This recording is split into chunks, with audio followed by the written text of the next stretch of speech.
तो अभी से भगवान कृष्ण के जन्म महोत्सव की बहुत बहुत बधाई।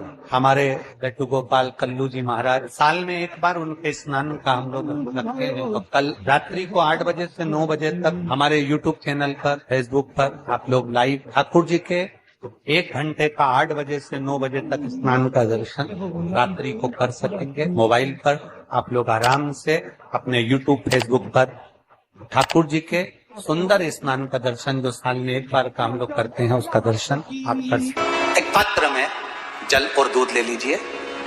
तो कहोगे गुरुजी ये कथा कहां से निकाल के लाए हो? तो विष्णु पुराण में से आप उसको स्मरण कर सकते हो। काय में से? विष्णु पुराण में से। एक पात्र में देसी गाय का दूध, जल उसमें रखकर, और आपके यहाँ अगर लड्डू गोपाल हो, यदि आपके घर में ठाकुर जी हो, लड्डू गोपाल हो, विष्णु जी का कोई स्वरूप हो, श्री हरि का कोई स्वरूप हो, तो उस पर आप संध्या के समय पर दुर्वा डालकर, उस दुर्वा से अगर लक्ष्मी जी के नामों का 108 बार उच्चारण कर कर, घी का दिया लगाकर, कैसर के चावल साथ में रखकर केवल उस जल का और दूध का मात्र छींटा देते हो, तो उसके घर में कभी लक्ष्मी की कमी नहीं आ सकती, संपदा बढ़ती चली जाती है। 108 बार लक्ष्मी के नाम का मात्र उच्चारण कर लेने पर भगवान विष्णु के चरणारविंद पर, भगवान विष्णु के चरणों पर केवल उस दुर्वा का, जल का, दूध का सिंचन कर देने से भी लक्ष्मी की वृद्धि होती है।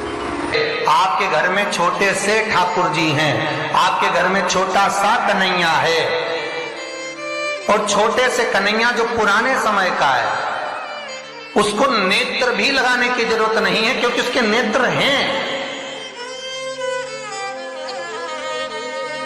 और मान लो तुमने इतना बड़ा कन्हैया ले लिया, तो अरे बोलो तो जम के जरा, और उसका कोई एक नेत्र कहीं गिर गया, एक नेत्र कहीं चले गया, तो फिर दूसरा नेत्र लगाना पड़ेगा कि नहीं लगाना पड़ेगा?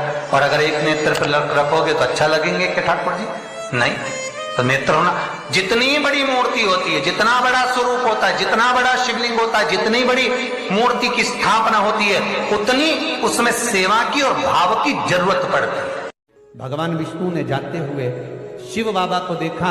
शंकर भगवान से, भगवान नारायण ने कहा आप कुछ कहेंगे नहीं? भगवान शंकर कहते हैं नारायण चिंता मत करो, ये बद्रिकाश्रम में जो आएगा चने की दाल चढ़ा कर जाएगा, चने की दाल को मंदिर के पीछे बैठकर ओम नमः शिवाय बोलकर जो नारायण को समर्पित करेगा, उसके मनवांचित फल को मैं 3 महीने में पूरा कर दूंगा, उसके मन की कामना को मैं 3 माह में पूर्ण कर दूंगा। आज भी नियम है, चने की दाल को लेकर जाते हैं, बद्रिकाश्रम के मंदिर के पीछे बैठकर चने की दाल को लेकर ओम नमः शिवाय का जाप करते हैं। 7 बार ओम नमः शिवाय बोलकर चने की दाल वापस घूमकर भगवान विष्णु को समर्पित करी जाती है, तो 3 महीने में मनोकामना पूरी हो जाती है। भगवान की मूर्ति जितनी छोटी होगी उतना सुख देती है, जितनी बड़ी हो जाएगी उतने लाड़ की जरूरत पड़ जाएगी, उतने लाड़ की जरूरत।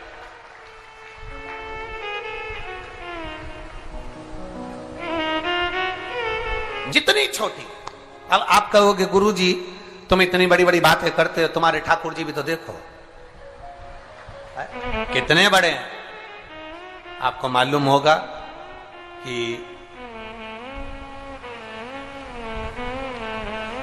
इंदौर में कथा थी, बहुत साल पहले, 20-1 साल पहले की बात होगी, 20-22 साल के पहले की। इंदौर के सेठ जिनके पास में ठाकुर जी थे, और उनके कोई गुरुजी, अब गुरुजी तो गुरुजी होते हैं, उन्होंने कह दिया इतनी बड़ी मूर्ति घर में नहीं होना चाहिए।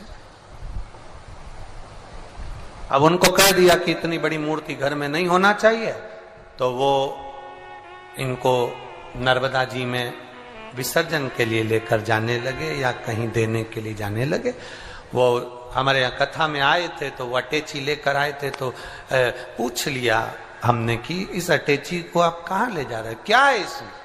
उन्होंने कहा इसमें लड्डू गोपाल हैं ठाकुर जी। हमने कहा कहाँ ले जा रहे हैं? हमारे गुरुजी ने कहा इतनी बड़ी मूर्ति घर में रहती है ना, तो तकलीफ होती है, इसलिए हम इनको नदी में, नर्मदा जी में छोड़ने के लिए या आश्रम पर किसी के यहाँ देने के लिए जा रहे हैं। तो हमने कह दिया लाडला है, कहाँ इसको नर्मदा के जल में आप छोड़ोगे, हमको दे दो, हमारे साथ कथा में चलता रहे, आनंद से श्रवण करता रहे, भक्ति करता रहे। और क्या लाडला है वो, उसका नाम हमने कल्लू रखा,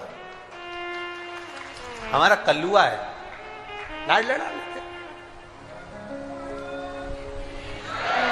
जय हो। सोमवार की अष्टमी पड़ जाए,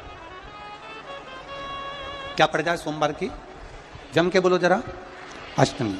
या तो सोमवार की अष्टमी पड़ जाए, या हर महीने शिवरात्रि आती है, हर महीने आती है, या तो सोमवार की अष्टमी पड़ जाए या फिर सोमवार की शिवरात्रि पड़ जाए, हर महीने आती है।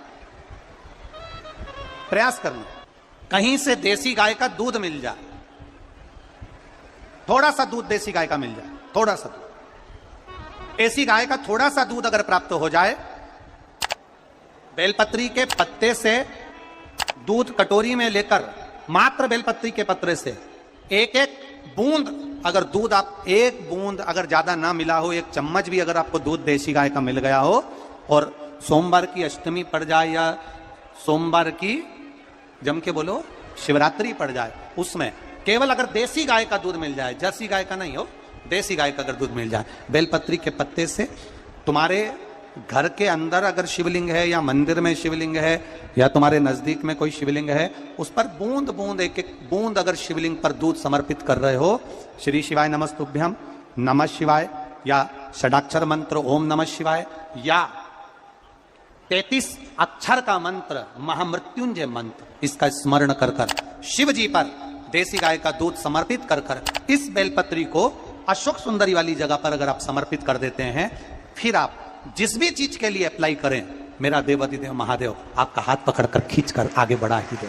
मेहनत करना, कर्म पूरा करना, पढ़ाई अच्छी करना, और पढ़ाई के साथ में विद्या अध्ययन करने के साथ में अच्छी मेहनत के साथ में देसी गाय का दूध भगवान शंकर को समर्पित करना, भगवान शंकर को समर्पित करना, देसी गाय का दूध धीरे धीरे धीरे धीरे समर्पित करना, भावों के साथ आप समर्पित करें। देसी गाय का दूध एक एक बूंद समर्पित करें, धीरे धीरे समर्पित करें। और देसी गाय का दूध जब धीरे धीरे समर्पित करें, बड़े रास्ते से, आनंद से धीरे धीरे जब आप समर्पित करेंगे, बेलपत्री वही दूध में सनी हुई बेलपत्र अशोक सुंदरी वाली जगह पर, उस समय पर डंडी का भाग शिवलिंग की ओर नहीं होना चाहिए, उस समय पर डंडी का भाग जहां से पानी बहकर जाता है अशोक सुंदरी की ओर से, वहां पर होना चाहिए। कार्य में सफलता मिलती ही है। शिव तत्व को धारण कर। सोमवार की अष्टमी का मतलब आपको इंदौर की कथा में बताया था, जिस दिन शंकर और पार्वती के मिलन का दिवस हो, और केवल एक माता पार्वती के अकेले मिलन का नहीं, 64 योगनियां तक भगवान शंकर से मिलने के लिए आती है। पीला चंदन लगा लेना। कितना लगाना है? बीच वाला जो पत्ता है उस पर पीला चंदन। जब आपको लगे कि मेरा जीवन बहुत कष्टमय है, अब ये रोग, अब ये कष्ट दूर ही नहीं हो रहा, अब ये आए दिन तकलीफ पर तकलीफ बढ़ती जा रही है, आए दिन रोग, बीमारी, पैसा घर में बच नहीं रहा, बहुत कष्टमय जीवन है, इसमें लगाओ पीला चंदन बेलपत्री की बीज पत्ती पर। महाराज, और बीज पत्ती पर जब चंदन लग जाए, लगने के बाद में ये दोनों पत्ती पर लाल चंदन लगा लीजिए। इन दोनों पत्ती के बीच में जो डंडी का भाग होता है, आपको कहा था, आपको स्मरण में होगा शायद, हमने जब बेलपत्री की महत्वता बताई थी तो उस बेलपत्री की महत्वता में कहा था ब्रह्मा विष्णु महेश ये 3 हैं, बोला था। बीच में ये बड़ी पत्ती से लेकर जो 2 पत्तियां होती हैं, इनके बीच में जो जगह बचती है, इसमें मां पार्वती के 64 योगनियां, मां पार्वती अपनी पूर्ण सिद्धि के साथ में जितनी भी देवी के स्वरूप हैं, वो माता 64 योगनियां देवी के स्वरूप में यहां पर विराजमान होती हैं। 2 पत्ती के नीचे से जो डंडी होती है नीचे तक, ये पूरी डंडी में 33 कोटि देवी देवताओं विराजमान होते हैं इस पूरी डंडी के अंदर। तो ये बीच वाली पत्ती है, ये जो बीच वाली पत्ती का जो भाग होता है, इस पत्ती के भाग में शहद का प्रयोग कर कर, यहां पीला चंदन, लाल चंदन, शहद का प्रयोग कर कर, इसी तरह से पकड़कर ये बेलपत्री की जो डंडी है वो अशोक सुंदरी पर जब आप समर्पित करें, तो जहां से जल बहता है उस ओर पर इस पत्ती को चढ़ाकर केवल आपके हृदय की बात कहकर देवाधिदेव महादेव से कोई भी शिव जी का मंत्र, पंचाक्षर नमः शिवाय, षडाक्षर ओम नमः शिवाय, श्री शिवाय नमस्तुभ्यम, या महामृत्युंजय मंत्र, जो शिव का मंत्र हो आपके पास में, उसको बोलते हुए देवाधिदेव महादेव को धीरे धीरे जल की धार चढ़ाना प्रारंभ करो। जल की धार जब पूर्ण होने लगे, उसमें थोड़ा जल बचे, तब अशोक सुंदरी पर जो तुमने बेलपत्र चढ़ाई है वहां उस जलधार को चढ़ा। ये प्रयोग आपको केवल सोमवार की अष्टमी पढ़ने पर ही करना है। कौन से दिन करेंगे? जम के बोलिए जरा। सोमवार की अष्टमी पढ़ने पर यह प्रयोग करें, और जल चढ़ाकर बाबा से विनती कर कर उसी बेलपत्र को वापस उठाकर कहीं जलाशय में या किसी पेड़ के नीचे विसर्जन कर दें और 1 लोटा जल वहां भी चढ़ा दें। बस निवेदन कर कर आ जाइए, मेरा बाबा 3 माह के अंदर हाथ जरूर पकड़ेगा और आपको दलदल से बाहर निकाल देगा। हमें बताया था जिस दिन शंकर और पार्वती के मिलन का दिवस हो, और केवल एक माता पार्वती के अकेले मिलन का नहीं, 64 योगनियां तक भगवान शंकर से मिलने के लिए आती है। पीला चंदन लगा देना। कितना लगाना है? बीच वाला जो पत्ता है उस पर पीला चंदन। जब आपको लगे कि मेरा जीवन बहुत कष्टमय है, अब ये रोग, अब ये कष्ट दूर ही नहीं हो रहा, अब ये आए दिन तकलीफ पर तकलीफ बढ़ती जा रही है, आए दिन रोग बीमारी, पैसा घर में बच नहीं रहा, बहुत कष्टमय जीवन है, इसमें लगाओ पीला चंदन बेलपत्री की बीच पत्ती महाराज। और बीच पत्ती पर जब चंदन लग जाए, लगने के बाद में ये दोनों पत्ती पर लाल चंदन लगा लीजिए। इन दोनों पत्ती के बीच में जो डंडी का भाग होता है, आपको कहा था, आपको स्मरण में होगा शायद, हमने जब बेलपत्री की महत्वता बताई थी तो उस बेलपत्री की महत्वता में कहा था ब्रह्मा विष्णु महेश ये 3 है, बोला था। बीच में ये बड़ी पत्ती से लेकर जो 2 पत्तियां होती हैं, इनके बीच में जो जगह बचती है, इसमें माँ पार्वती के 64 योगनियां, माँ पार्वती अपनी पूर्ण सिद्धि के साथ में जितनी भी देवी के स्वरूप में, वो माता 64 योगनियां देवी के स्वरूप में यहाँ पर विराजमान होती हैं। 2 पत्ती के नीचे से जो डंडी होती है नीचे तक, ये पूरी डंडी में 33 कोटि देवी देवताओं विराजमान होते हैं इस पूरी डंडी के अंदर।